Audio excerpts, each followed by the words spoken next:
91వ కీర్తన 14వ వచనం చదవండి. 91వ కీర్తన 14వ వచనం. అతడు నన్ను ప్రేమించుచున్నాడు కనుక నేను అతను తప్పించదను. అతడు నా నామం జరిగిన వాడు కనుక నేను అతని గనపరచెదను. శ్రమలలో నేను అతను తోడేందును, అతను విడిపించి గొప్ప చేసేదను. దేవుని స్తోత్రం కలుగునుగాక. ఈ వాగ్దానం, అతడు నన్ను ప్రేమించుచున్నాడు కనుక నేను అతను తప్పిస్తాను. దేవుణ్ణి ప్రేమించాలి, దేవుని యొక్క భయభక్తులు కలిగి ఉండాలి. ఇప్పుడు 100వ కీర్తనలో అంటాడు, ఆయన మనల్ని పుట్టించాడు కనుక ఆయనను మనం ప్రేమించాలి. దేవుని ప్రేమించు. దేవుడు ఏమన్నాడు? యేసుప్రభువు ఏమన్నాడు? నేను మిమ్మల్ని ప్రేమించిన ప్రకారం మీరును ఒకరిని ఒకరు ప్రేమించుకోండి. ఒక ఆజ్ఞ మనకి ఇచ్చాడు దేవుడు. ఎవరైతే దేవుడిని ప్రేమిస్తారో, ఎవరైతే ఆయన యందు భయభక్తులు కలిగి ఉంటారో వాళ్ళని దేవుడు తప్పిస్తాడు. ఇక్కడ వాగ్దానం, మన వాక్యము దేవుడు మహాకృపను బట్టి ఈ నెలలో స్త్రీల కూడిగా మంచి వర్షాలు వస్తున్నాయి, వర్షాలు కురుస్తున్నాయి. అమ్మకు ఫోన్ చేశాను. ఆ రోజు ఎక్కడ మీటింగ్ ఉన్నట్టు కోర్టుపల్లి తెలిపారు. వర్షం మేము మీటింగ్ పెట్టినప్పుడల్లా దేవుడు మహాకృపను బట్టి మీటింగ్ జరిగించడానికి వర్షం రావట్లా. ఆ రోజు వర్షం రాలేదు. ఖచ్చితంగా వర్షం అవుతుంది అని భయపడ్డాం. మేము మీటింగ్ అని పెట్టేస్తున్నాము, పాంప్లెట్ రిలీజ్ చేసేస్తున్నాము, అందరికి ఫోన్లు చేసేస్తున్నాము. తీరా వాతావరణం ఈ వంటలన్నీ చేసుకుని ఇవన్నీ అక్కడ పట్టుకునే తర్వాత ఎవరు రాకపోతే మిగిలిపోతాయి, ఏంటి పరిస్థితి అనుకున్నప్పుడు దేవుడు మహాకృపను బట్టి వర్షం నాపి మీటింగ్ జరిపిస్తున్నాడు. అంటే ఆయన్ని మేము ప్రేమిస్తున్నాం, దేవుడిని ప్రేమిస్తున్నాం, ఆయన భయభక్తులు కలిగి ఉన్నాం, ప్రార్థన చేస్తున్నాం. ఇక మాకు ఇక దేవుని సమర్పించుకునే సేవలోకి వచ్చేసాం. ఇక ఆయన నడిపిస్తున్నాడు. ఇక ఎప్పుడు బలహీనం ఉంటే ఆయన బలపరుస్తున్నాడు, ఎప్పుడు అధైర్యపడుతుంటే ఆయన ధైర్యపరుస్తున్నాడు. ఏ విషయం గురించి మేము ఆలోచిస్తున్నామో ఆ విషయానికి సమాధానము ఆయన మాకు చెప్తున్నాడు. మీరు ఈ విషయంలో ఆందోళన పడుతున్నారు కాబట్టి అని అక్కడ ఒక సూచన కనపరిచి మాకు దాని గురించి మీరు ఆందోళన పడిన అవసరం లేదు, అది జరుగుద్ది అని చూపించి జరిపిస్తున్నాడు. దేవుని స్తోత్రం. అంటే అందుకనే దేవుణ్ణి ప్రేమించాలి. దేవుణ్ణి ప్రేమించే వారికి ఏ మేలు, ఇప్పుడు ఒక మాట ఉండదు బైబిల్ గ్రంథంలో, ఏ మేలు కొదువై ఉండదు. ఇప్పుడు సింహం పిల్లలు లేని కలవై ఆకలి పిల్లలు అంటాడు. దేవుని పిల్లలకు ఏ మేలు కొదువై ఉండదు అంటాడు. మరి ఎవరికి ఏ మేలు మన మేలు కొదువై ఉన్నది, మనకి సహాయం అందట్లేదు, ఈ పని మీద వెళ్తే ఆ పని జరగలేదు, ఇదేంటి అని ఎవరికి జరుగుతుంది? మీరే చెప్పండి. ఎవరు జరుగుద్ది అంటే వాళ్ళు సరిగ్గా లేనట్టు లెక్క, వాళ్ళు కరెక్ట్గా దేవుళ్ళో లేనట్టు లెక్క. అవునా కదా? మనం మన దేవుళ్ళో మనం ఉన్నప్పుడు, మనం ప్రార్థన చేసినప్పుడు ఎలాంటి పనైనా అయిపోతేనే మనం దేవుళ్ళు కరెక్ట్గా మనం అంటే కొన్ని దేవుడి చిత్తం కాకపోతే జరగదు. అది కూడా మనం గమనించాలి. కొన్ని దేవుడి చిత్తం కాకపోతే జరగదు. ఎలా జరుగుతుంది? దేవుడి చిత్తం కాకపోతే కొన్ని దేవుడే తప్పించేస్తాడు. అప్పుడు మనం ఏమనుకోవాలి? ఏది జరిగినా మన మంచికే. దేవుని స్తోత్రం కలుగుగా. ఏది జరిగినా మన మంచికే. ఇప్పుడు వాళ్ళు ఉన్నారు, పెళ్లి చేసుకున్నారు, ఇంకా టైం ఉందేమో, కంగారు పడాల్సిన అవసరం ఉంది. టైం ఉందేమో. అభాషణ అయిందంటే ఇప్పుడు అమ్మ వచ్చి వాళ్ళకి ధైర్యపరచడానికి చెప్పింది. ఇప్పుడు మన తిండి బాగాలేదు, అన్ని కలుషితం అయిపోయింది. ఫ్రూట్స్ లో కూడా ఇంజక్షన్ చేసేస్తున్నారు. చికెన్ తిన్నాం, దానికి ఇంజక్షన్ చేస్తున్నారు. అవునా కాదండి? చికెన్ కి ఇంజక్షన్ చేసేస్తున్నారు. ఆ చికెన్ తినకూడదు తెలుసా? ఆయన మానవ ప్రమాదం. చికెన్ తింటే కొంతమందికి ఎలర్జీ వచ్చేస్తుంది, ఒళ్ళంతా కందిపోతుంది. చికెన్ ఎందుకంటే అవి తొందరగా ఎదగాలని, బరువు పెరగాలని ఇంజక్షన్లు ఇస్తారు అట్లా. కాబట్టి బాయిలర్ చికెన్ జోలికి వెళ్ళకుండా ఉంటేనే మంచిది.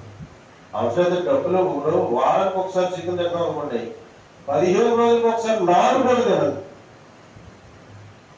దీనికి దానికి డబల్ తేడా ఉంటుంది. ఇది 200 దొరుకుతుంది, అది 400, 500 ఉంటుంది. అసలు ఒక వారం క్యాన్సిల్ చేసుకుని నాటుకోడి తినండి, ఫిష్ తినండి. ఫిష్ ఎంతో ఆరోగ్యం. వాటికి ఒక రకంగా ఫిష్ పర్వాలేదు. వాటికి ఇప్పుడు మందులు వేస్తున్నారు, అన్ని మందులేగా, అన్ని మందులే. కూరగాయలకి మందులే, ఫ్రూట్స్కి మందులే, కోళ్ళకి మందులే, అన్ని మందులే. ఇంకా మనిషి ఇంకా మనం ఇలా ఉన్నామంటే, ఇంకా నేను ఇంకా ఆరోగ్యంగా ఉన్నానంటే చిన్నప్పుడు మేము తిన్న తిండి, మా చిన్నప్పుడు మేము తిన్న తిండి తల్లిపాలు తాగాం మేము. తల్లిపాలు శ్రేష్టమైనవి. ఈరోజు తల్లి పాలు కూడా ఇవ్వట్లేదు పిల్లలకి. తల్లి పాలు ఇవ్వట్లా, డబ్బా పాలు పెడితే వాడు ఏం ఆరోగ్యంగా ఉంటాడు. తల్లి పాలే శ్రేష్టమైనది. ఏ తల్లి కన్న బిడ్డకి పాలించి పెంచుతుందో ఆ తల్లి ధన్యురాలు, ఆ బిడ్డ ధన్యుడు. ఎందుకు పాలు పిల్లలకి ఇవ్వట్లేదు అంటే వాళ్ళందరూ చెడిపోద్దంట, వాళ్ళందరూ చెడిపోద్దంట, వాళ్ళ సౌందర్యం చెడిపోద్దంట. అందుకని పిల్లలు పాలు ఇవ్వరు. ఒకప్పుడు చిన్నప్పుడైతే ఒక బిడ్డను కంటే ఆ పిల్లోని పెంచడానికి ఇంకంతలో కడుగుడు ఉతుకుడు. ఇప్పుడు డైపర్స్ వచ్చేసింది, చక్కగా డైపర్స్ తొడుగుతున్నారు, కొడుకు పెట్టేస్తున్నారు, గొడవ లేదు, హ్యాపీ. చూసుకుంటానికి ఆయమ్మో లేదా అమ్మో తాత ముసలి ఎవడో ఉంటే వాళ్ళు ఖర్చు చేస్తారు, వీళ్ళు డ్యూటీలకు వెళ్ళిపోతారు. కాలం అంతా మారిపోయింది ఇది. అందుకనే దేవుడు కొన్ని విషయాలు తప్పిస్తాడు, అది గమనించుకోవాలి. మనం ఏదైనప్పటికీ కూడా మనం కరెక్ట్గా మన మార్గాలు సరళంగా ఉండాలి, మన పనులు చకచక అయిపోవాలి. ఎందుకంటే దేవుడు అవతల వారి హృదయాన్ని మార్చేస్తాడు.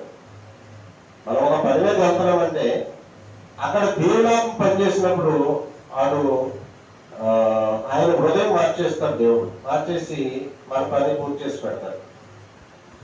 ఎప్పుడు మనతో దేవుడు ఉన్నప్పుడు, మనలో దేవుడు ఉన్నప్పుడు, ఆయన కృప మనకు ఉన్నప్పుడు ఎలాంటి పని అయినా జరుగుద్ది. అందుకనే కథ వినయం కలిగి ఉండాలి, కథ దీన మనసు కలిగి ఉండాలి, కథ పెద్దవాళ్ళని గౌరవించాలి. ఇప్పుడు ఒక అధికారి దగ్గరికి వెళ్ళి ఒక పుస్తకం ఎలా పడేసి ఏదా అంటే చేస్తాడు ఆ పని. అయ్యో గుడ్ మార్నింగ్ సార్ అనాలి ఫస్ట్. ఏమన్నా ఫస్ట్ గుడ్ మార్నింగ్ సార్ అనాలి. అది గుడ్ ఇంప్రెషన్ పడుతుంది. గుడ్ మార్నింగ్ సార్ అని అన్నదంటే అవతల ఆయన మనకి రెస్పెక్ట్ ఇస్తాడు. అప్పుడు మనం ఏ పని మీద వెళ్ళామో ఆ పని చేయడానికి ఆయన మనసు ఒప్పుకుంటారు. మనం మానే చిరాగ్గా ఉందనుకోండి, చిరాగ్గా ఉంది, గుడ్ మార్నింగ్ చెప్పలేదు, ఏం చెప్పలేదు, వెళ్ళి నిలబడి ఉన్నారనుకోండి, వాళ్ళకి ఏది తర్వాత టాలెంట్ ఏదో ఒక చెప్తాడు, తప్పించుకుంటాడు. ఇంకా తిరుగుతూ ఉండాలి. ఇంకా అందుకనే జ్ఞానం కలిగి వివేకం కలిగి నడుచుకుంటున్నాడు దేవుడు. జ్ఞానం కలిగి వివేకం కలిగి నడుచుకోండి. మనుషులతో మీకు ప్రమాదం, మనుషులతో జాగ్రత్తగా ఉండండి, జ్ఞానం కలిగి వివేకం కలిగి నడుచుకోండి అని. అందుకని అతడు నన్ను ప్రేమించుచున్నాడు కనుక నేను అతను తప్పిస్తాను, అతడు నా నామం ఎరిగిన వాడు కనుక నేను అతను కనపరుస్తాను. శ్రమలలో నేను అతను తోడై ఉండును, అతను విడిపించి గొప్ప చేసేదను. ఎంత గొప్ప మాట్లాడాయి, ఎంత గొప్ప వాగ్దానం. శ్రమల్లో అతనికి తోడై ఉంటాను అంటున్నాడు. శ్రమ వచ్చినప్పుడు దేవుడు మనకు తోడుగా ఉంటాడు, కష్టం వచ్చినప్పుడు మన పక్కనే ఉంటాడు. ఇప్పుడు నాకు శ్రమ వచ్చింది ఒకసారి 2020 సంవత్సరం. కన్ను లాగేసింది లోపలికి, కన్ను అడ్డం తిరిగేసింది, రెప్ప మూసిపోయింది, కనపడిపోయినప్పటికీ నేను అనుకుంటున్నాను నేను రక్షణ పొందుకున్నాను, వాక్యం నేర్చుకున్నాను, బాగా చదివాను, బైబిల్ ట్రైనింగ్ కూడా తీసుకున్నాను, సువార్త ప్రార్థించాలనుకుంటున్నాను. ఇదేంటి ఈ కన్నులా అయిపోయింది, ఏంటి ఇదేంటి, ఇది అడ్డం తిరిగేసింది, ఈ కన్ను ఒక్కదో రాదు ఇంకా నాకు ఆందోళన పుట్టేసింది, శ్రమ వచ్చేసింది, ఆందోళన పుట్టేసింది. అలాంటి టైంలో దేవుడు నాకు కళ్ళలో చూపించాడు. ఏం చూపించాడంటే, యేసే రక్షకుడు, ఆయన విమోచకుడు, ఆయన సజీవుడు, ఆయన దేవుడు, ఇలాంటి గొప్ప దేవుడు లేడు, దొరకడు, ఆయన నమ్ముకోండి అని నేను ప్రకటిస్తున్నట్టు కళ్ళలో చూపించాడు దేవుడు. అంటే దేవుడు ఏమనుకున్నాడు, ఆందోళన పడుతున్నావు కానీ నీ భవిష్యత్తు ఇదిగా మాకు ఇలా ఉంటుంది, నువ్వు ఎందుకు కంగారు పడుతున్నావు, ధైర్యపరిచాడు నన్ను దేవుడు. మరి అన్నట్టుగానే ఇప్పుడు నేను వాక్యం చెప్తున్నాను కదా, అప్పుడు సేవ లేదు, స్థలం లేదు, ఏమీ లేదు. నాకు నిరాశ వచ్చేసింది. ఇక ఏంటి నా పరిస్థితి ఎలా అయిపోయింది, నేను గుడ్డలు అయిపోయానండి అని బాధపడిపోతున్నాను నేను. అలాంటప్పుడు చూపించాడు. అప్పుడు నాకు ధైర్యం వచ్చింది. నాకు అంటే తగ్గిపోతుంది అనమాట నాకు అనే ధైర్యం వచ్చింది నాకు. అన్నట్టుగానే కరోనా టైము ఎవరు డబ్బులు కూడా ఇవ్వరు, డ్యూటీలు లేవు, చేతిలో డబ్బులు లేవు, ఏం చేయాలి? అలాంటి టైంలో వచ్చింది కష్టం. క్రెడిట్ కార్డు మాత్రం మేము ఉండాలి దగ్గర. అది పట్టుకుని వెళ్ళి ఆ ఎల్వి ప్రసాద్ హాస్పిటల్కి, రేషన్ కార్డు లేదు, ఫ్రీగా రేషన్ కార్డు ఉంటే ఫ్రీగా చేస్తారు, రేషన్ కార్డు లేదు. ఆ క్రెడిట్ కార్డు పట్టుకుని వెళ్ళాను. ఆ ఎల్వి ప్రసాద్ హాస్పిటల్లో టెస్టులు చేశారు, మొత్తం మీద ట్యాబ్లెట్లు అవి ఇచ్చారు. అది రికవరీ అయిపోతుందండి, పర్వాలేదు అన్నారు. 15 రోజులకి ఈ ఎక్సర్సైజ్ అని చెప్పారు. ఆ ఎక్సర్సైజ్ చేసుకుంటాం, మందులు మిగతా ఆ పని ఈ పని చేసి మొత్తం మీద ఒక్క కళ్ళుతోటే వెళ్ళిపోయేవాడి ఆసుపత్రికి. అయ్యో ఆయన ఎందుకు పంపించాం, కళ్ళు ఒక కళ్ళు కనపడతలేదు, ఒక కళ్ళు ఎలాగెళ్ళి దేని అనేను మా వాళ్ళు కంగారు పడేవాడు. ఒక్క కళ్ళుతోటే సైడ్తో బండి నడుపుకుంటూ వెళ్ళిపోయేవాడిని. ఆ ఒక్క కళ్ళుతోటే ఇంటికి వచ్చేసేవాడిని. నన్ను ఎవరో తీసుకెళ్ళేవారు కాదు, నేనే వెళ్ళి నేనే వచ్చేవాడిని. అంత అంటే ఒక కాన్ఫిడెన్స్, ఒక ఆత్మస్థైర్యం కూడా ఉండాలి. అంటే ఏదైనా కష్టం వచ్చినప్పుడు కృంగిపోకూడదు, నిరాశపడకూడదు, ధైర్యం ఉండాలి. ఏదైనా కష్టం వచ్చినప్పుడు కొంతమంది చూడండి, కష్టం వచ్చినప్పటికీ కంగారు పడిపోతూ ఉంటారు, భయపడిపోతూ ఉంటారు. కంగారు పడకూడదు, భయపడకూడదు, ధైర్యం తెచ్చుకోవాలి, ఆత్మస్థైర్యం కలిగి ఉండాలి. ఇది కాకపోతే దేవుడు మనసున్న వాడికి మార్గం దొరకపోదు అంటారు. చిన్నప్పుడు అంటే మనసున్న వాడికి మార్గం దొరకదంటే, అట్లాగా దేవుడు మనము ధైర్యంగా ఉండాలి, ఆత్మస్థైర్యం కలిగి ఉండాలి. ఏదైనా కష్టం వచ్చినప్పుడు అంత సమయంలో పాటించాలి. దేవుడు ఏదో రూపంలో సహాయం చేస్తాడు. ఆయన నమ్మదగిన వాడు, ఆయన సమర్థుడు. అందుకని మొట్టమొదట్లో మనం ఏం చేయాలంటే ఆయన ప్రేమించాలి. ఆయన ప్రేమించడం అంటే ఏంటి? మరి ఆయన ప్రేమించడం అంటే ఏంటి? ఎలా ప్రేమించాలి దేవుణ్ణి? ప్రభువా ప్రభువా ప్రభువా అని అనగా ఈ ప్రార్థన చేస్తా ప్రేమించాలా? అది కాదు. దేవుణ్ణి ప్రేమించడం అంటే ఆయన ఆజ్ఞలను పాటించాలి, ఆయన ఆజ్ఞలను పాటించాలి. అంటే దేవుడు ఏమంటాడు? నన్ను ప్రేమించువాడు నా ఆజ్ఞలను పాటించును. దేవుడు మనకు ఆజ్ఞలు ఇచ్చాడు కదా. పాత నిబంధన గ్రంథంలో 613 ఆజ్ఞలు ఉన్నాయంట.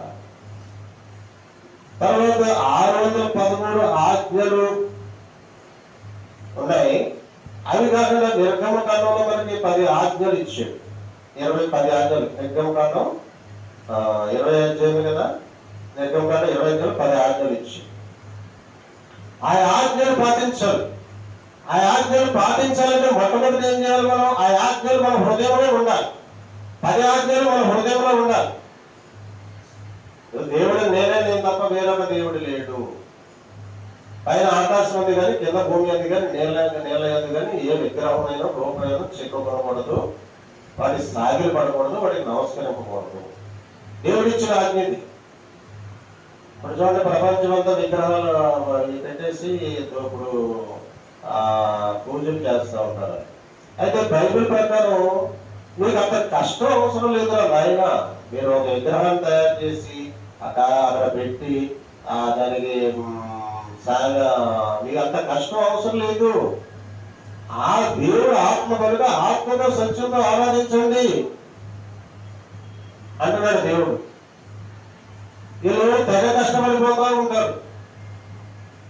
ఆ పూజలు చేయడానికి అది తక్కువైపోయింది, ఇది తక్కువైపోయింది, అయ్యో అయ్యో నూనె రాలేదు, అయ్యో ఇది రాలేదు, అయ్యో కారం, అయ్యో పసుపు లేదు, అయ్యో కుంకుమ లేదు, అయ్యో సాంబ్రాణి లేదు, అయ్యో అది లేదు, అయ్యో ఈ పువ్వు లేదు, అయ్యో ఆ పువ్వు లేదు, అయ్యో అది మర్చిపోయాను, అయ్యో దేవుడా నన్ను క్షమించు అంటారు. అవన్నీ ఏం అవసరం లేదు, అంత శ్రమ అవసరం లేదు. దేవుడని ఒప్పుకుంటే చాలు. యేసు ప్రభు దేవుడని ఉదయం విశ్వసించి ఆయన్ని ఆరాధిస్తే చాలు, ఆయన అంటే భయభక్తులు కలిగి ఉంటే చాలు, ఆయన ఆజ్ఞలు పాటిస్తే చాలు. ఆయన 10 ఆజ్ఞలు ఉన్నాయి మనకి. ఆ 10 ఆజ్ఞలు కరెక్ట్ గా ఎవరు పాటిస్తారు? మరి రైట్, నువ్వు విగ్రహం పెట్టుకుంటున్నావు, పూజ చేస్తున్నావు, తెల్లగట్లు లేస్తావు, ఆ చల్లు స్నానం చేస్తావు, మడి కట్టుకుంటావు, ఒక పువ్వు వంటి చెవిలో పెట్టుకుంటావు, హుహు అంటావు, ప్రదక్షిణలు చేస్తావు, మునిగిపోతా ఉంటారు. ఇవన్నీ మంచిదే, ఇది భక్తే కాదని అంటలేదు. కానీ అసలు ఇవన్నీ ఉన్న వాళ్ళకంటే అదంతా అంత కష్టం లేకుండా దేవుడు చెప్పిన, బైబిల్లో చెప్పిన 10 ఆజ్ఞలు కరెక్ట్ గా ఎవరైతే పాటిస్తామో వాళ్ళు కరెక్ట్ గా ఉంటారు, వాళ్ళు కరెక్ట్ గా భక్తి చేయగలుగుతారు. ఎవరు కరెక్ట్ గా పాటించగలుగుతారు అంటే దేవుళ్ళకి వచ్చిన వాళ్ళు మాత్రమే పాటించగలుగుతారు 10 ఆజ్ఞలు కూడా. ఇప్పుడు ఎంతమంది ఇప్పుడు మరి విగ్రహారాధించే ఇప్పుడు లోకానుసారం జీవించే వాళ్ళు అబద్ధం ఆడేస్తూ ఉంటారు. అవసరానికి ఇంకా చెప్పవసరం లేదు, చాలా చాలా అంటే అక్కడ కంట్రోల్గా ఉండలేము. ఇక్కడికి వస్తే కంట్రోల్ అవుతాం, అది తేడా. అక్కడ కంట్రోల్గా నేనైతే ఉండలేకపోయాను, నేనైతే కంట్రోల్గా ఉండలేకపోయాను. అక్కడ నేను మరి తిరుపతి వెళ్ళేవాడిని, అన్నవరం వెళ్ళేవాడిని, వినాయకుడు వద్ద విగ్రహాన్ని నేనే నిలబెట్టేవాడిని, నేనే ఊరేగించేవాడిని, జాతర వస్తే నేనే చేసేవాడిని. అదే ఏదైనా పని చేయాలంటే సంఘం పని వాడి నన్ను కేసేవాడు, నాకు కౌరమ్మేవాడు, నేనే నాయకుడిని, నేనే అమ్మని పూజ చేసేవాడిని. మరి అప్పుడు నా బుద్ధి ఎలా ఉంటుందో తెలుసా? ఎంత దరిద్రంగా ఉండేదంటే నా బుద్ధి. పుస్తకం మళ్ళీ వినాయక చదువుతుంటే పుస్తకం చదివించేవారు నా చేత. 4-5 కుటుంబాలలో రామో మా ఇంటికి వచ్చి పుస్తకం, ఎందుకంటే నేను చదువుకున్నానని, నా చదవటం వచ్చని ఆ పుస్తకం చదవమనేవాడు. నేను వెళ్ళి చదివేవాడిని. నేను చదువుతుంటే వాళ్ళ పువ్వులు వేసేవాడు. ఇంటికి నేనేం చేసేవాడిని, వాళ్ళతో ఎదురు కొట్టేసేవాడిని, ఈ స్త్రీలంతా ఎవరైనా చూసేవాడిని, వాళ్ళు బాగున్నారు, వీళ్ళు బాగున్నారు, ఇళ్ళంతా చూడటమే మనిషి వెళ్తుంటే. అంటే ఎంత దరిద్రంగా ఉండేదండి నా బుద్ధి, ఒకసారి మీరే చెప్పండి. ఎందుకు అలా ఉండేదంటే నాలో పాపం పోలా. నేను భక్తి చేస్తున్నాను, మరి పాపం ఎందుకు పోలేదు? మరి యేసు ప్రభువులోకి వచ్చిన తర్వాత ఎందుకు పోయింది పాపం? అందుకేనే అది దానివల్ల ప్రయోజనం ఉండదు. నేను ఖచ్చితంగా చెప్తాను, నన్ను చంపేసినా పడవలా, నన్ను కట్టి పొడిచేసినా పడవలా, దానివల్ల ప్రయోజనం లేదని నేను గంశంగా చెప్తాను. నేను ఎందుకంటే నా జీవితం మారలేదు అక్కడ, నా పాపం పోలేదు అక్కడ, నేను పరిశుద్ధుడు కాలేదు అక్కడ, నేను పవిత్రుడు కాలేకపోయాను అక్కడ, నేను ఎదుటి సాయం చేయలేకపోయాను అక్కడ, రౌడీజం చేసేవాడిని అక్కడ, దొంగతనాలు చేసేవాడిని, అబద్ధాలు ఆడేసేవాడిని, మోసం చేసేసేవాడిని. నేనే శిక్ష. ఎందుకంటే నేను ఒప్పుకుంటున్నాను ఈరోజు అలా ఉండేది నా జీవితం. మళ్ళీ ఏం చేసేవాడిని, వినాయక చవితి వచ్చినప్పటికీ దేవుడు నిలబెట్టాలి, అందరినీ పూజ చేసి, డబ్బులు పూజ చేసేసి, దేవుడు నిలబెట్టేసి 10 రోజులు మళ్ళీ పూజలు పురస్కారాలు చేసేసి ఏమైనా ప్రయోజనం ఉందంటారా? లేదు కదా. అది ప్రాంతం అయిపోయిన తర్వాత ఈ లోపుగా అక్కడ కార్యక్రమం అప్పుడే మళ్ళీ ఊరేగి జరిగినప్పుడే ఎవరైనా గట్టిగా మాట్లాడుతానంటూ కొట్టేయడమే. మరి ఇప్పుడు కొడతావా ఏమన్నా? అది అందుకనే భక్తి అతను యేసు ప్రభువుని ప్రేమించిన వాడు ఇది ఒక ఇందులోకి వచ్చిన తర్వాత అసలైన దేవుడు అంటే యేసు ప్రభు అని చెప్పాలి ఖచ్చితంగా. ఇవాళ ఒప్పుకోవట్లా.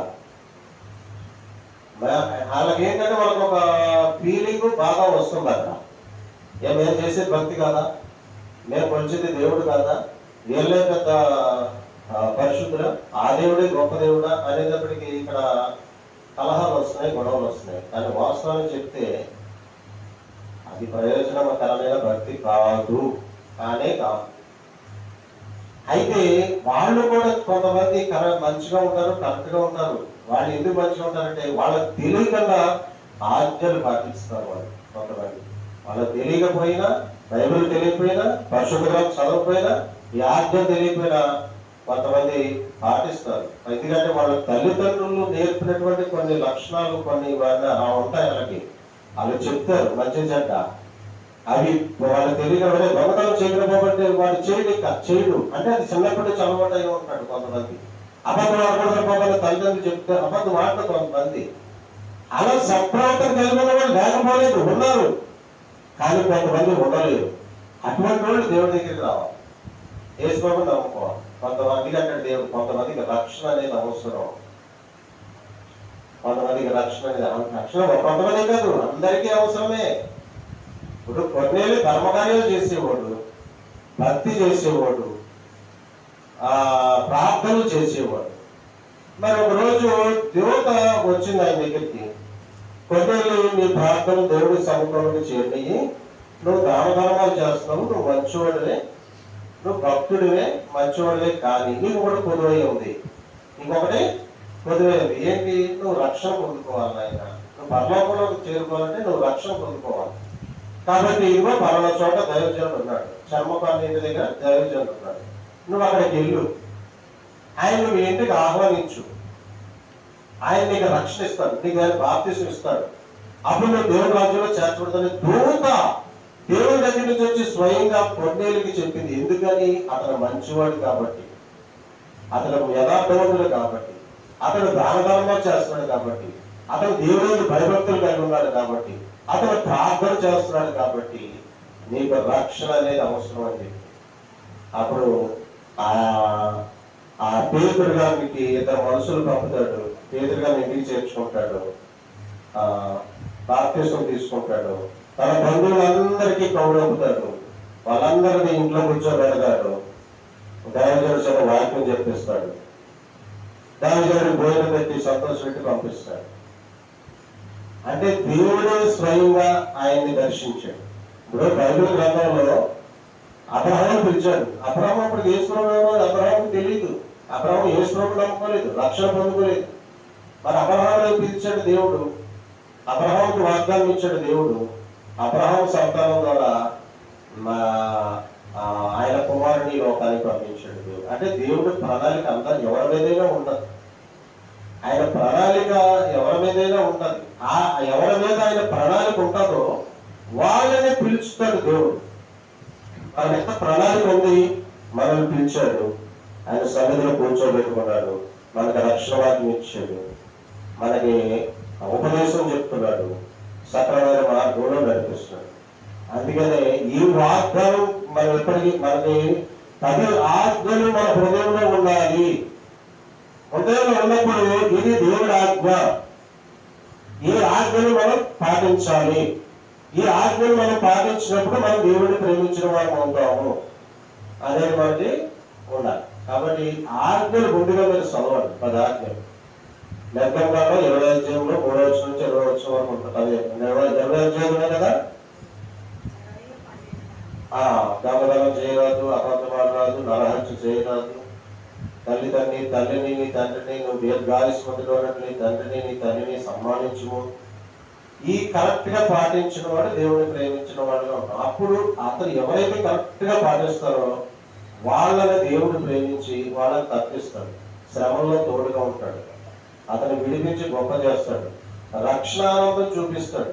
ఇప్పుడు చూడండి, సేవలోకి వచ్చిన తర్వాత ఎంత సంతోషంగా ఉన్నామంటే, ఇప్పుడు మామూలుగా సేవలో ఇప్పుడు మనకి రక్షణ లేకపోతే, వాక్యం తెలియకపోతే వాక్యం వినడానికి చాలా ఇబ్బంది అయిపోతుంది. ఎందుకంటే ఎక్కడ మైండ్లోకి ఎక్కడది, ఇది ఎప్పుడైపోతుందా అని చూస్తూ ఉంటాం.